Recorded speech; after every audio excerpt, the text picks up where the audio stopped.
Welcome to Spirit Journey Collective. I'm your host, Sarah Tai. Get ready for compelling conversations with guests of all walks of life who believe they have found their purpose.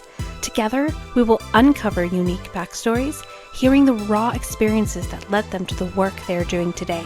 Let's expand our minds together with the captivating stories and inspiration that awaits. Thank you so much for joining me for another episode of Spirit Journey Collective. I have a really wonderful guest today. His name is Benedict Beaumont. He's a breathwork facilitator and teacher, which is actually really exciting. I've not had a chance to really talk to someone like this before, although I've kind of looked into it myself, but I don't really understand it at all. So I'm really excited to have you here and learn more. So thank you so much for being here today, Benedict. Sarah, thank you so much for inviting me onto the show. Before we do anything else, would it be all right if we just stopped and paused and took a few breaths together? This is something I do at the start of every interview, every seminar, pretty much every interaction that I have with someone, just to help us settle and to come into presence and connection with each other. And if you're listening at home, please join in with us. Would that be all right if we did that, Sarah? That would be lovely, yes. Let's do that then. Okay.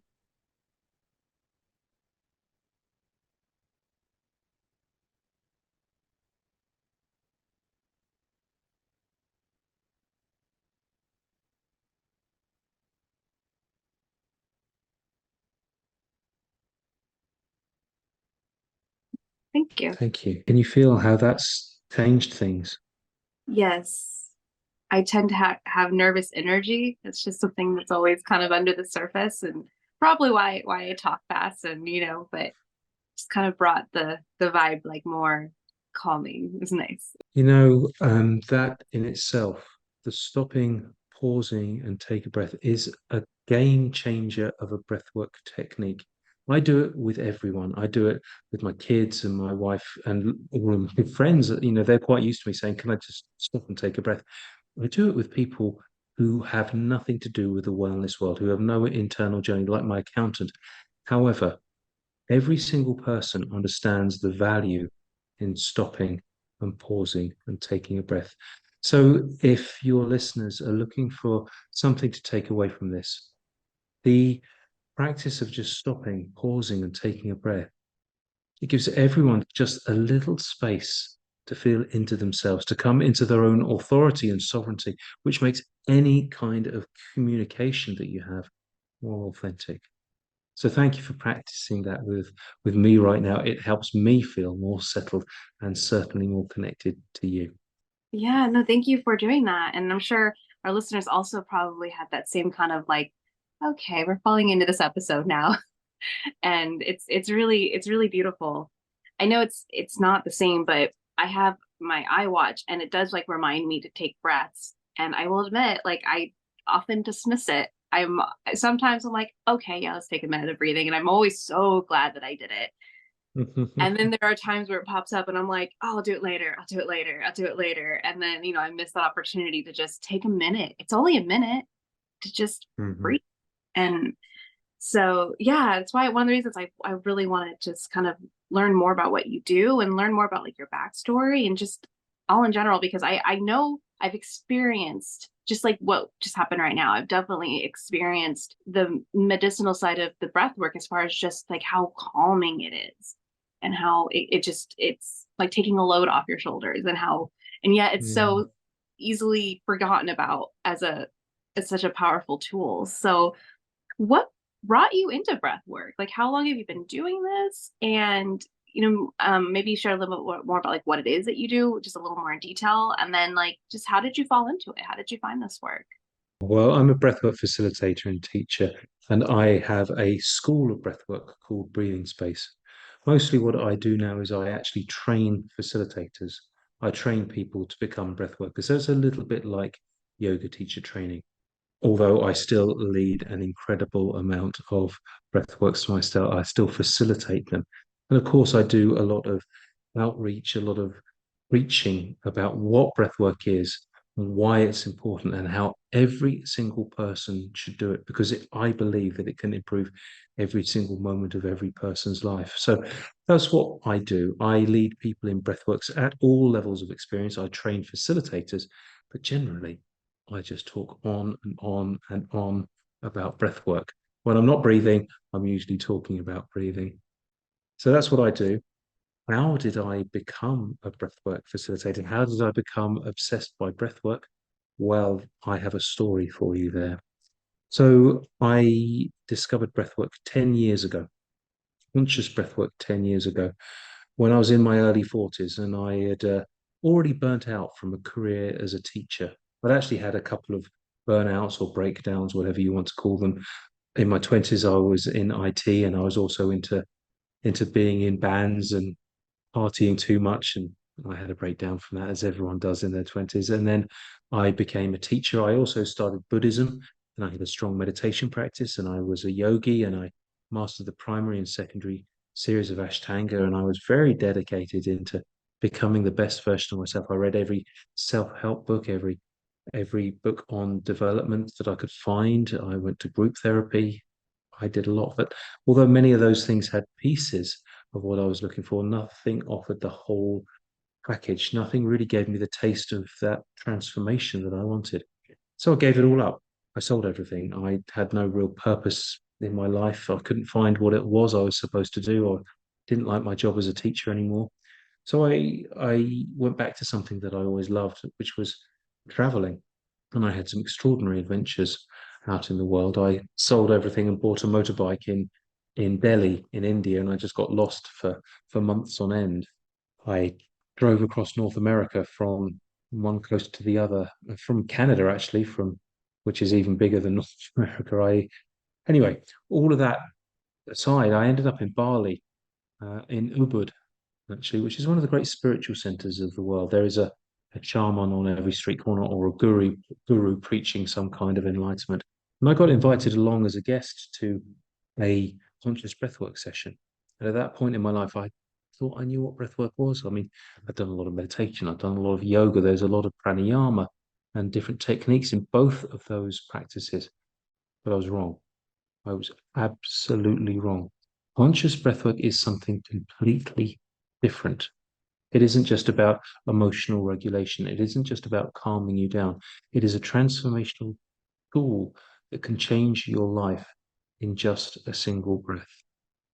I call it meditation for those people who can't meditate, which is loads of people. I call it therapy for those people who don't want to talk about their problems. And I call it drug-free plant medicine for those people who want that moment of change, but don't spend hours puking into a bucket and just trust the wisdom of their own body. So I went along to this session, without any great expectations. I was taught this technique.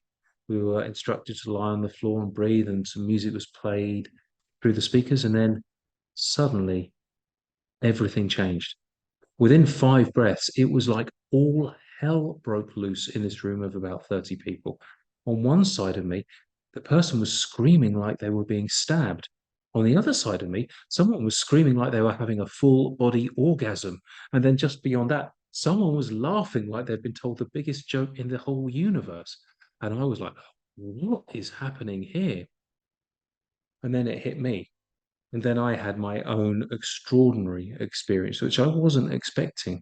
At the end of this session, we all came back into a circle and shared our experiences. And the stories that everyone told were all radically different, but every single person had a life-changing, a life-improving, by the way, experience. Some people had let go of childhood trauma. Some people had managed to have conversations with people who had passed on from their lives, sometimes for years, a loved one, a dear parent who they'd not had that conversation with. Some people had had moments of great physical healing, and some people had had moments of deep spiritual connection. And as everyone was sharing, I thought, oh my goodness, this is exactly what I've been looking for all of my life. It isn't just it doesn't just replace everything that I've learned, because everything that I've learned in yoga and meditation and self-help and self-development is still there. It's still important. But the breath integrated everything that I already knew, and it elevated it. It gave me a somatic practice experience to touch all those parts of me that I'd heard about, that I dreamt of, that I'd wanted to see. And now I had it. And it was easy. It was simple. I didn't have to wear strange clothes, or chant in a strange language, or follow a funny diet, or twist myself into different positions. It was as simple as it was taking a breath. And at that moment, I knew, okay, well, this is what my life is going to be now. It was this moment that I knew that breath would be my purpose, be my mission. And so I trained to become a facilitator. And then shortly after that, I opened up, because of my experience in teaching, I opened up my own school and started training facilitators as well. So there we go. There's a quick history of how I got into breath work. That is an amazing story. That is so incredible. And I love how you started before you even found the breath work, because that's how it often is for many people. And you're on the path. It might not feel like you're going anywhere, but in hindsight, you're like, no, I was learning everything I needed to learn up to the point where I found what I found. Like it all goes together. But at the time when you're searching, you don't know that. So I love how you started from the beginning, like really started from like the beginning of I was searching, I was looking to fill this void.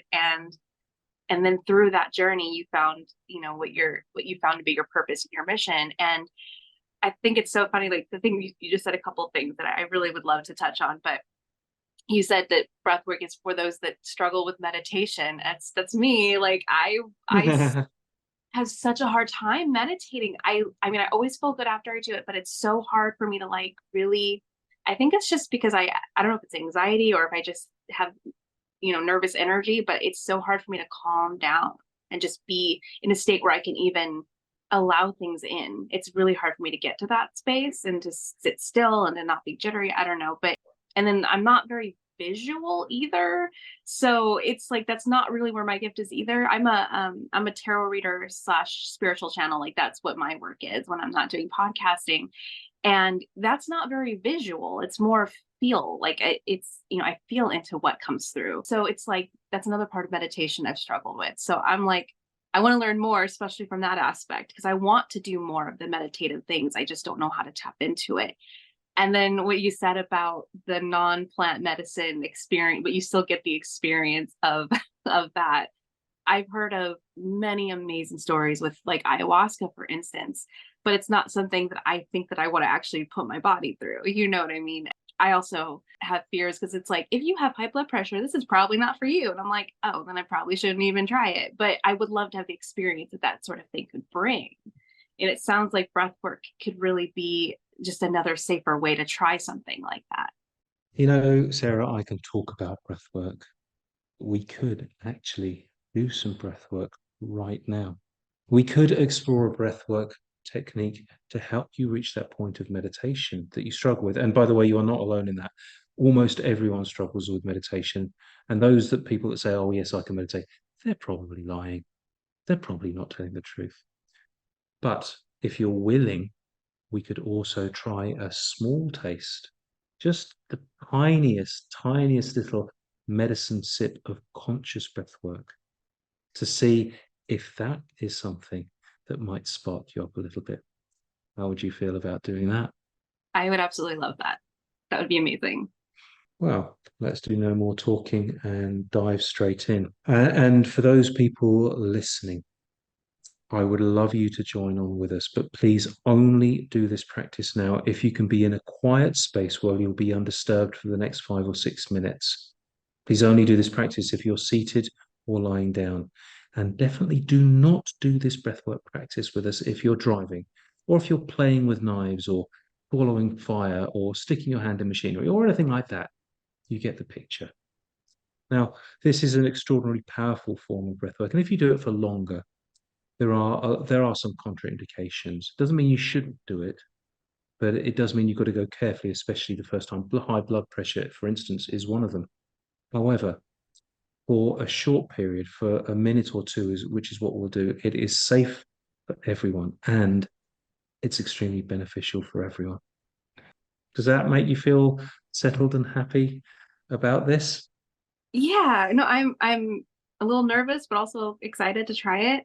And I will say, it's quite hard for hosts to switch off, to Mhm. actually properly let go. But trust me, you'll come back and I want you to fully commit to this next 5 minutes and just trust me. It'll be great. Okay. Are you ready, Sarah? Yes. All right. Well, let's give ourselves a shake and give ourselves a smile and like shake all those sillies out. And that's what me and my 2-year-old daughter do. We shake our sillies out. And then find yourself in a comfortable position where you can be still or at least relaxed for the next 5 or 6 minutes. Now, I want you to close your eyes, close your mouth gently, and just breathe in and out through the nose. That's it. And if you're listening at home, do the same thing.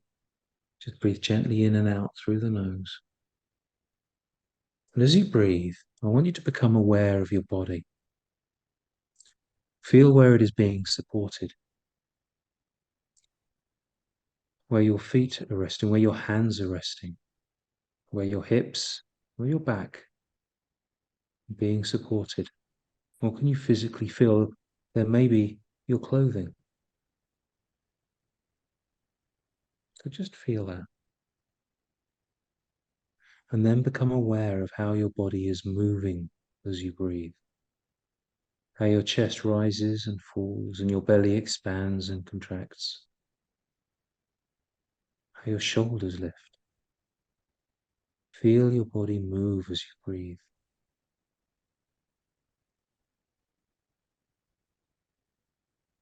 Now I want you to bring all of your attention and all of your focus onto the sensation of the air entering and leaving your body. Cool as it enters through your nose. Really concentrate on that sensation. Feel the air entering into your body. That's it. Now on an inhale, I want you to take your awareness inside to that still, quiet place within, where your wisest, truest, and highest self resides.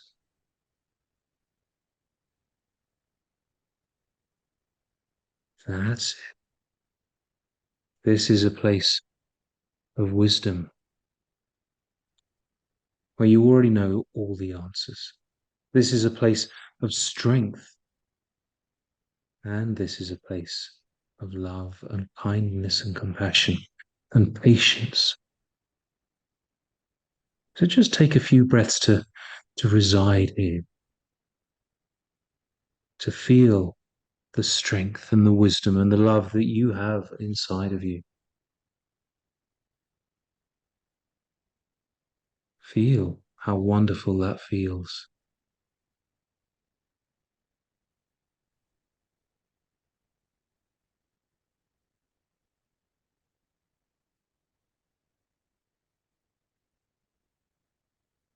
Breathe it in.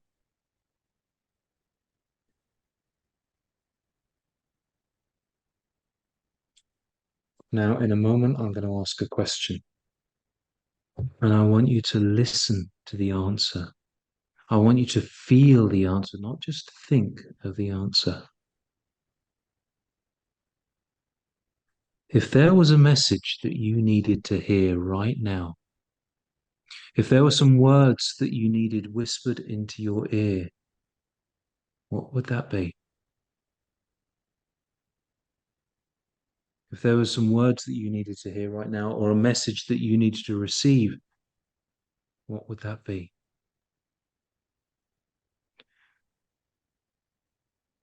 Now let's begin our breath work. Open your mouth wide, really wide, as if you're biting an apple. That's it. Now start taking full body breaths through your mouth, filling up all of your body, full body breaths into your belly, your chest, your hips, your shoulders, your arms, and your legs. Keep your mouth wide. Now, no pauses. As soon as one breath ends, the next begins. That's it. Stay committed. We're going to be breathing like this for 1 minute. You can breathe fully for 1 minute. That's it. Breathe deeper, breathe more, breathe fuller, breathe wider. Now really pull on the inhale, but let go on the exhale.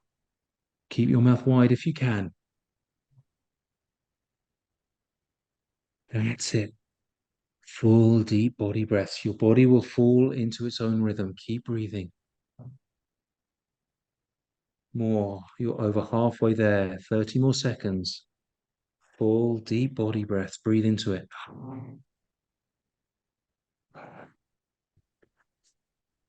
You have 15 seconds left, so breathe as if your life depended upon it. 5 deep, beautiful breaths more.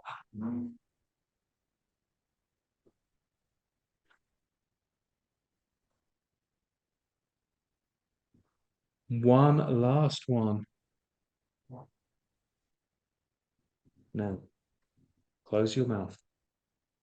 Breathe through your nose and put some pauses in. And for a moment, just feel.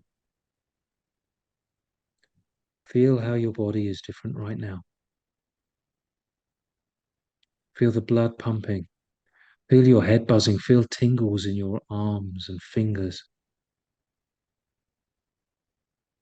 Maybe a dry throat. But then start to feel deeper. If there were some words that you needed to hear right now, if there was a message that you needed to get, what would it be? Listen and feel for that right now. It's in there.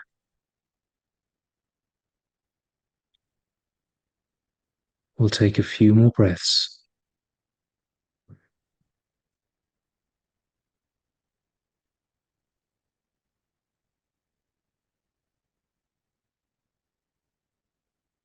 Then let's begin our journey back. Gently start to stretch your fingers, maybe your toes, wiggle them. Move your wrists, and your shoulders. That's it.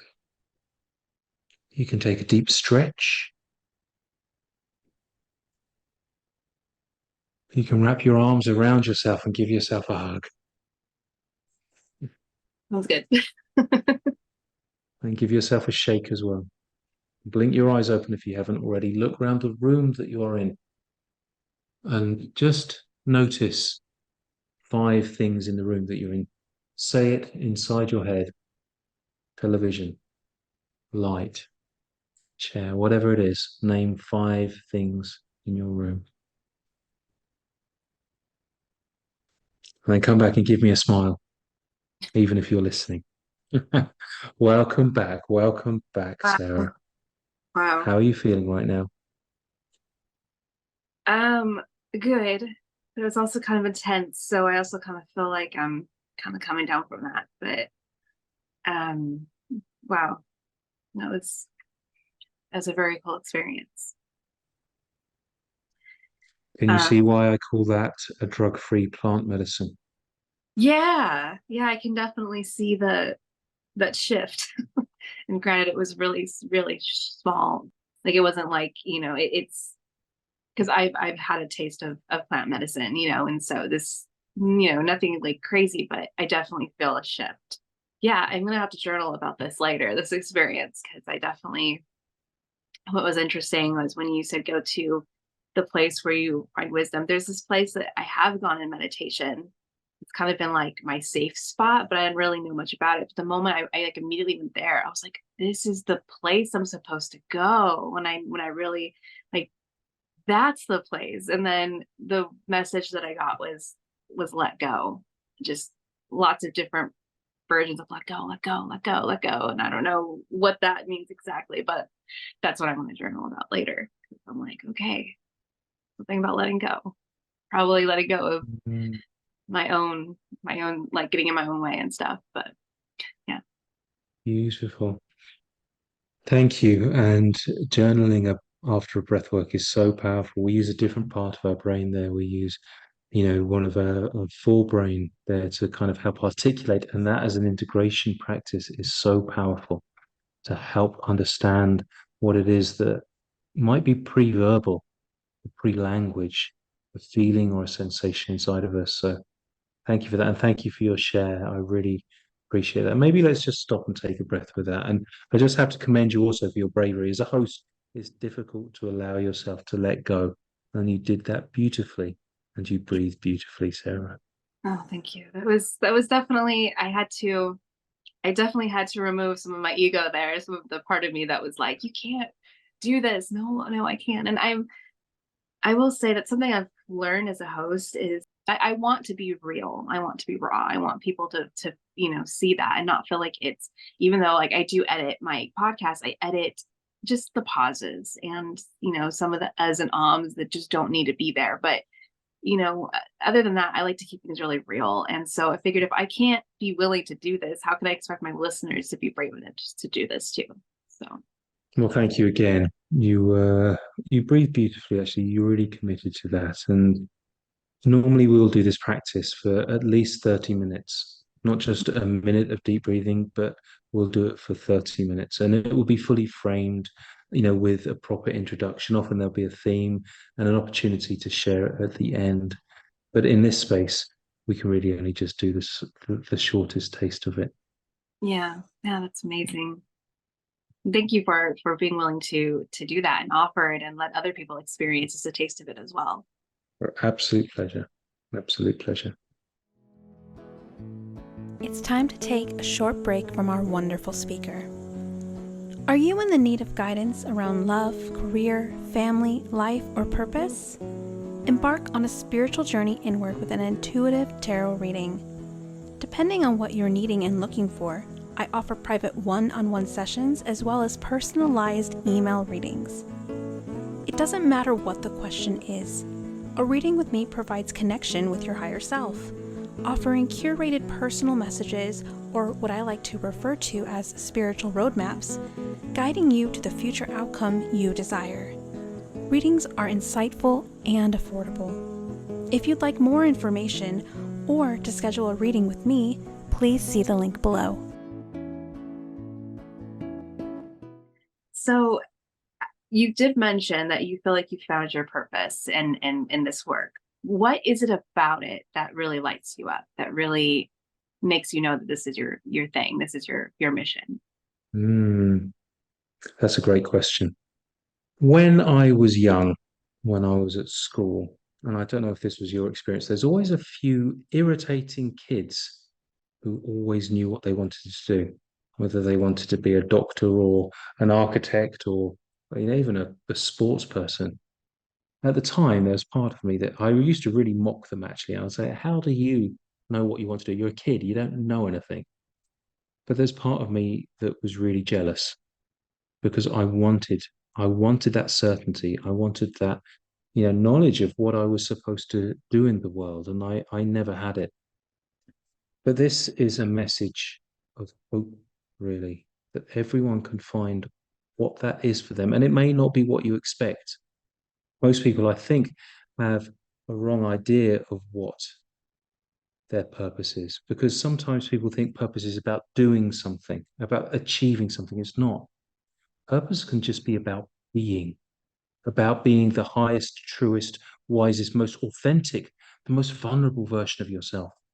So my purpose, it is that to show up as best I possibly can as the most authentic, true, real person of myself. And why is that so important to me? Well, you know what? If I can take off some of the masks that I feel that I have to wear to fit in, that society has given me, that my family has given me, if I can maybe loosen the armor that I've put around my heart to protect myself, if I can allow myself to be me, maybe if I allow myself to light up, that will give permission for other people to do the same.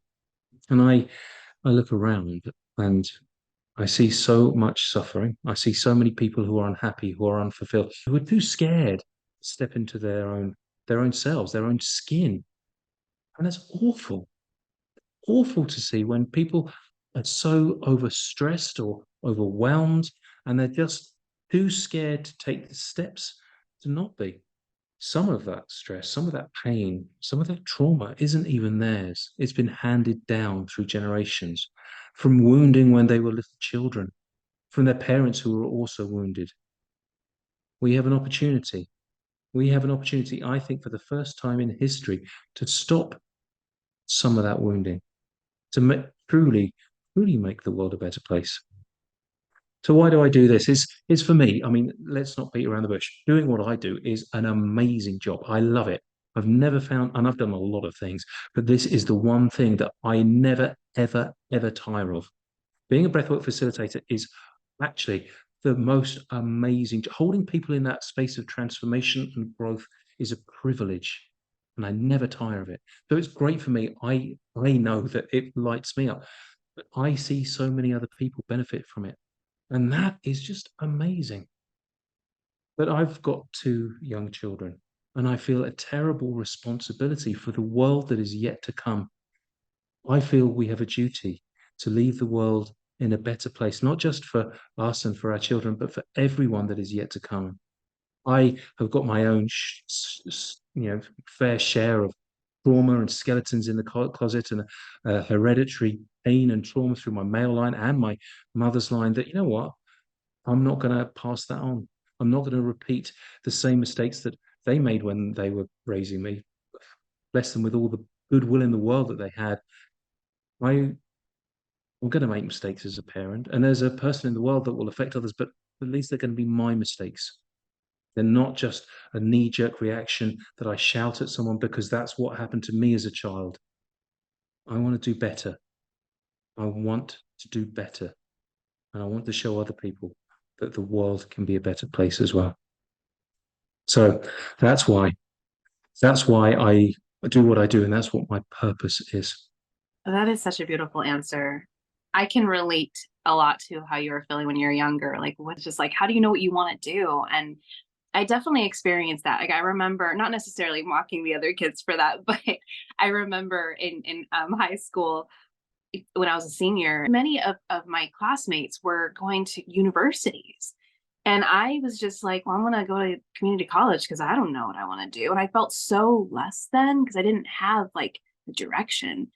And, and then of course society says, well, if you're not going to go to college, and the next best thing to do is to get married and have kids. So I did do some college. It didn't really pan out because nothing really stuck.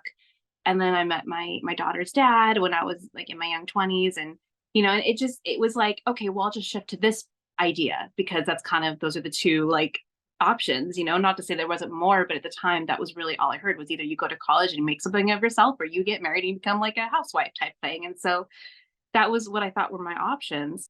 So I definitely felt a bit of jealousy when I meet people who felt like they knew what they were doing and knew what they were going for. But then fast forward, I'd see a lot of my friends who went and got their bachelor's, and then they weren't even doing the work that they thought they were going to be doing. They were, doing, I mean, they would get a little bit better positions because of their bachelor's degree, but they weren't in teaching. They weren't a psychologist. They weren't doing the things that they went to school to be. And then I kind of started thinking, well, that's interesting. And then anyways, fast forward, it is exactly like you said, you don't always expect it. But when you really start asking that question of what is it, that's when doors start to open. And that's what it was for me, was I finally started asking, what's my purpose? And it was after I heard lots of beautiful stories like yours on different podcasts of people finding it, where I was like, well, I want one of those. But it also came with a lot of spiritual work too. It came with taking time to heal. It came with journaling. It came with self-hypnosis, all this stuff. But through that, I kept hearing the word tarot, and I wasn't even ready for that. I was like, I can't be a tarot reader. No way. No one's gonna take me seriously. No way. And it just kept coming. And I'm so glad I said yes to it, because now it's like exactly what you said. I don't have to work at it. It just feels, when I sit down and do a reading for someone, it just flows. It feels like I'm putting me on. Like if like I just get to totally embody myself without consequences, without anything. It's just, this is me. And so I think that that's beautiful. And you also touched on my definition of purpose is you find something that lights you up, that just, like you said, you do this for you because it feels good. It feels right. But then the reward is when you see how it affects others and the way that it's in service to others.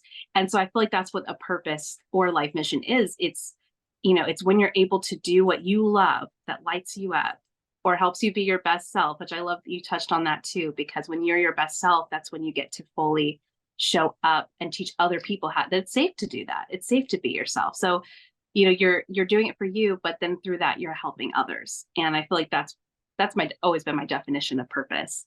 That's such a beautiful story. And, I 100% agree with everything that you shared.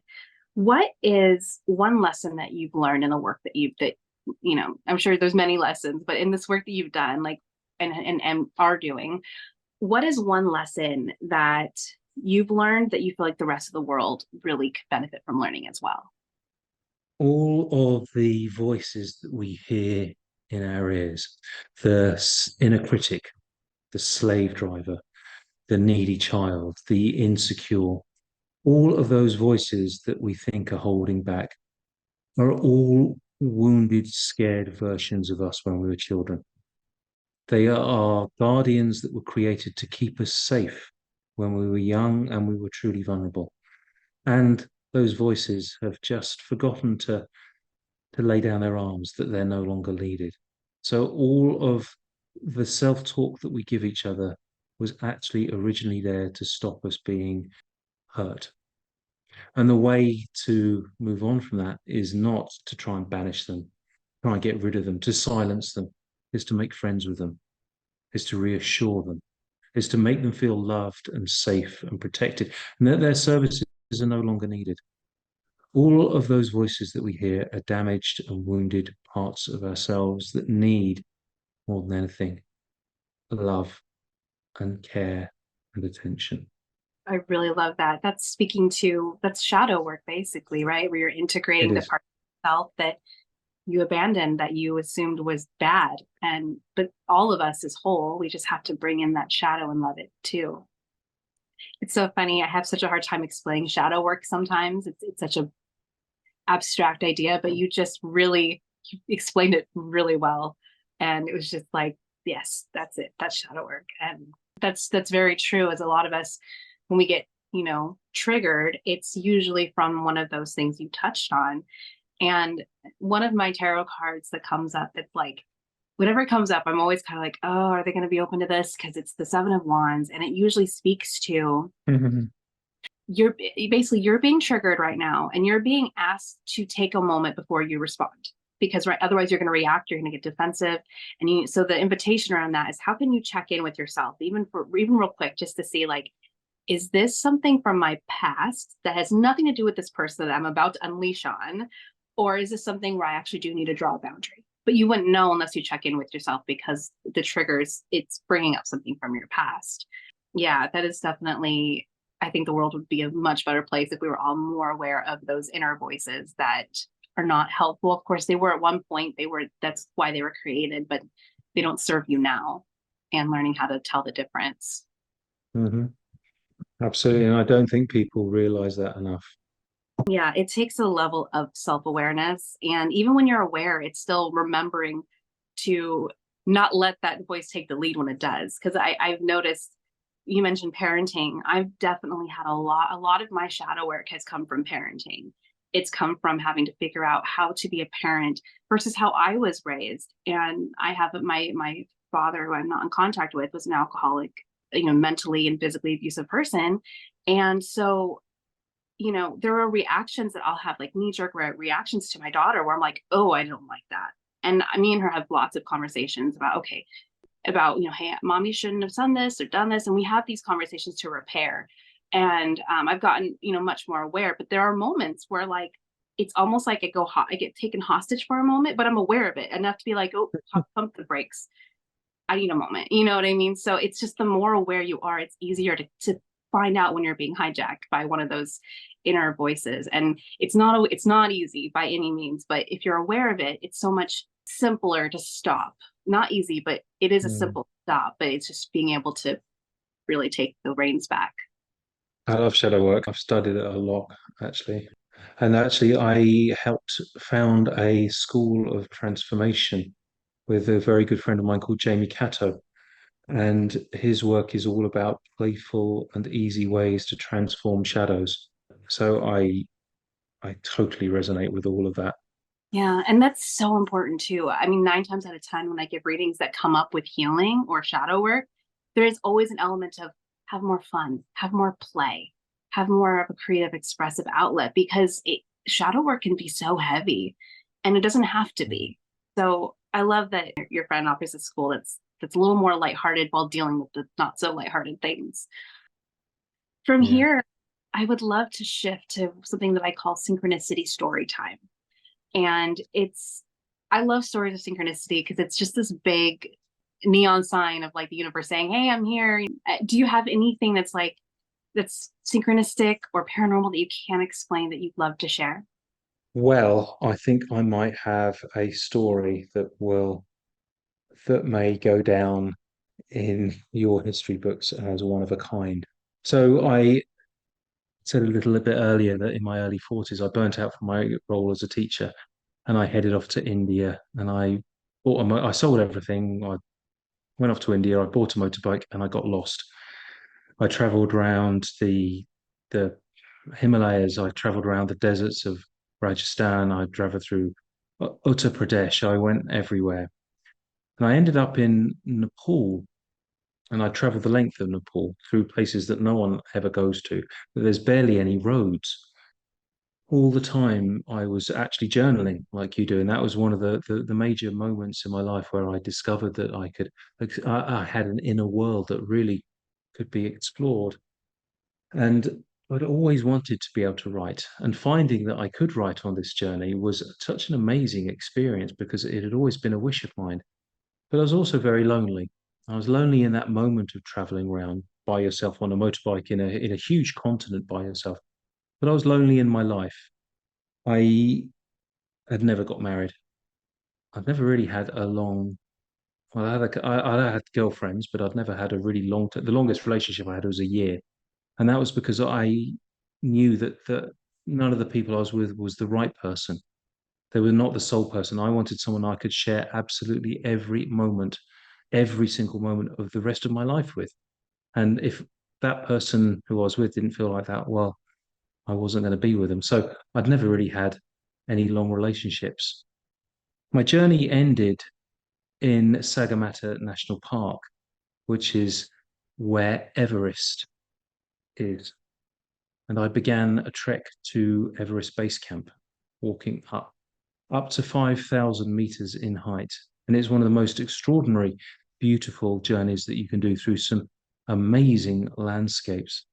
It's a very spiritual and holy pathway as well, because it is the route that Padmasambhava, who was one of the great Buddhist saints, took to bring Buddhism to Tibet, which is considered the home of Buddhism, one of the great spiritual countries in the world. But actually, it only came there about 1,500 years ago, and it was a Buddhist saint from India who trod that path that I was treading to get into Tibet, where, of course, he changed everything.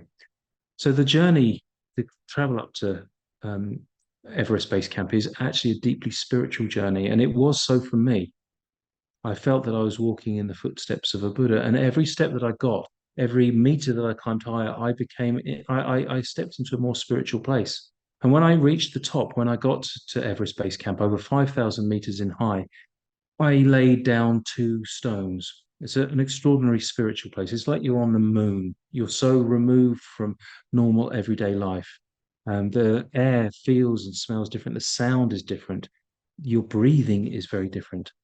And at that moment, I felt such a connection to the divine, whatever your words that resonate with you within myself and without that, that I asked the universe to fulfill two wishes. And I laid down two stones to mark those two wishes in my heart, to actually become a published author, because I'd always wanted to write. And I'd tried in my early 20s, but I couldn't write. And on this trip, I'd suddenly discovered it, but I wanted to bring it out more. I wanted actually to have a book published. And the second wish was to find a partner to share my life with. Two stones that I laid at the top, well, at the base camp of Everest, and both came true.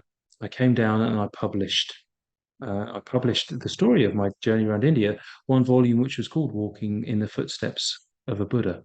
But the second wish was to find a life partner who I could share every single moment of my life with.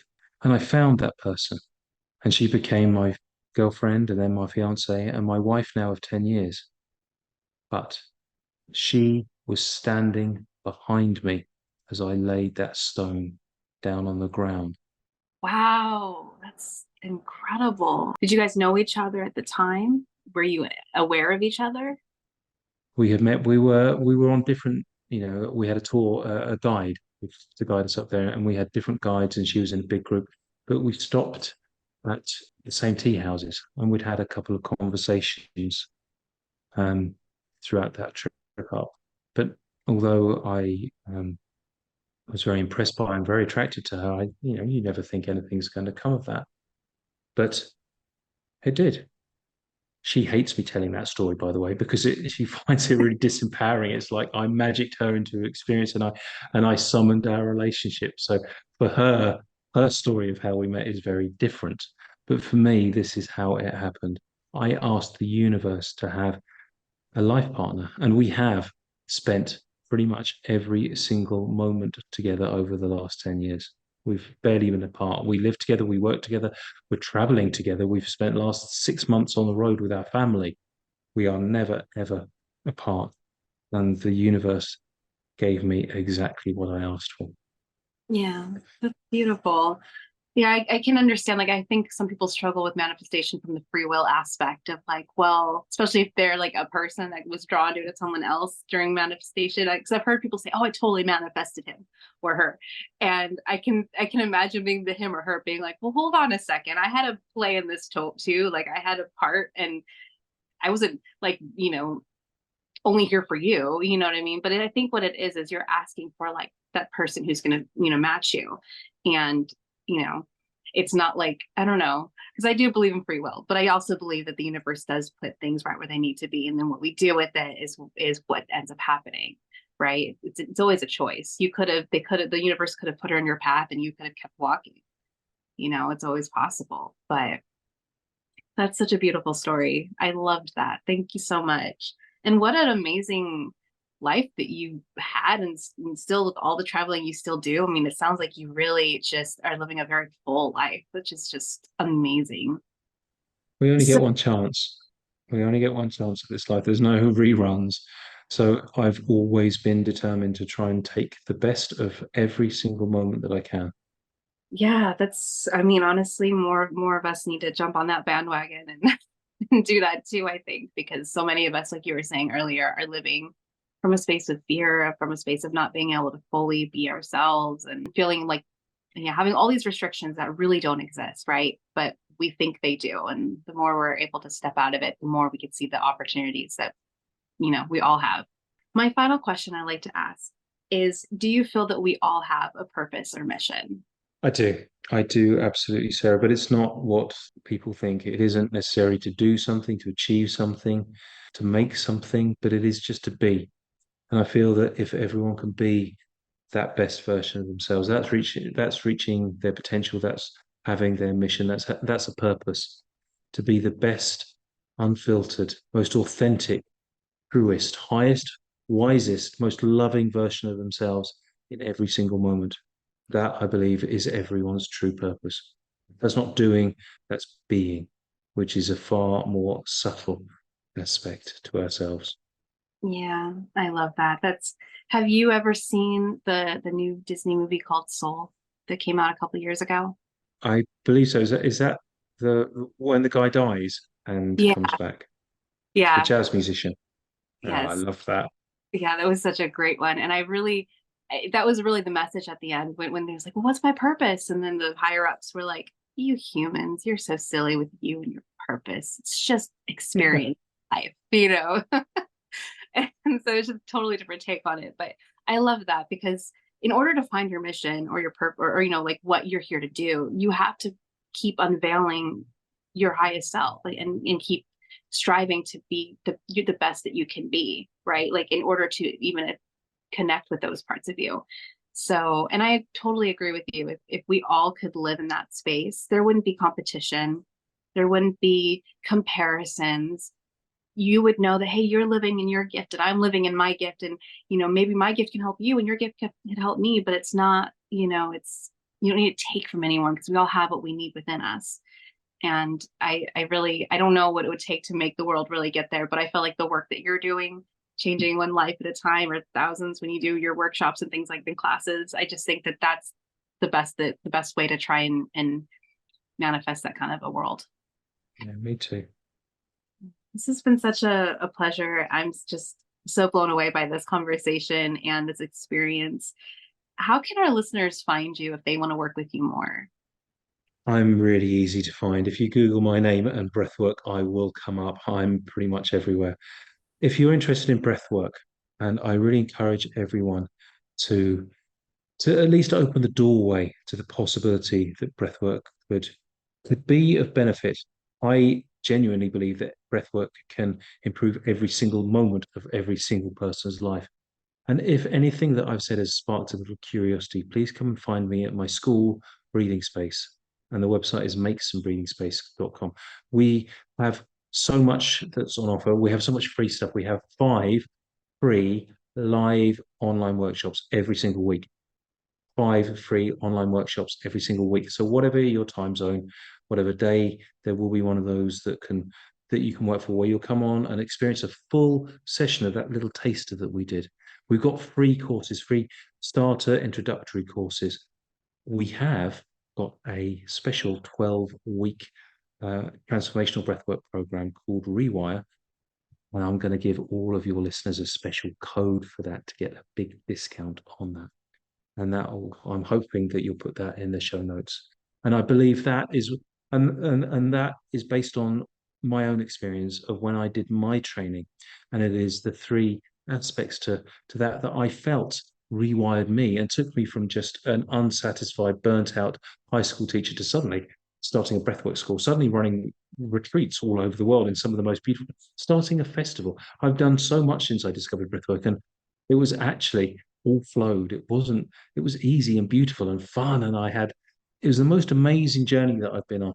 And I credit it with that process of rewiring myself through breath. Maybe, just maybe, one of your listeners feels called to truly embody their own breath and to do what I do and to become a breathwork facilitator and truly be a light out into the world and guide other people in discovering their breath.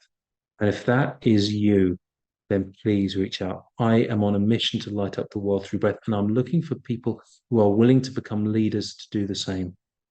Mostly what I do is train facilitators. So if there's something in you that wants to be an inspirational leader out in the world, please come and find me, because we can make that happen. Wonderful. I will definitely put those links in the show notes, and the code, whatever it is, I'll definitely put that in the show notes as well. That is amazing. I feel like we could probably talk so much longer, but I know that our hour is coming to an end, and just thank you again so much for joining me today. This has been such an honor. Sarah, you've been such a generous and kind host, also a brave host in allowing yourself to go to those vulnerable places. Thank you very much. Perhaps we could end just as we began by taking a few breaths together. I would love that. That sounds wonderful. Let's do that then.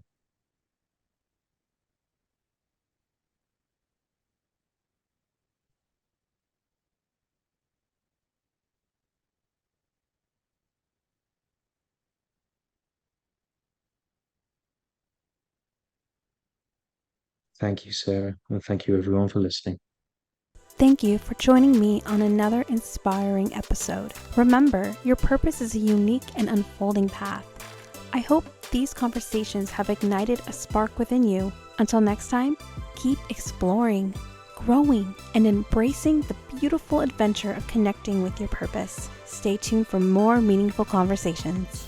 If you're wanting more, consider joining our free Facebook community called Spirit Journey Collective, your haven for spiritual exploration and personal growth. Dive into a supportive community where sharing spiritual experiences is encouraged. Unlock the power of intuition, embark on a journey of self-discovery, and connect with like-minded souls. If this sounds like a community you'd love to plug into, the link is in the show notes below.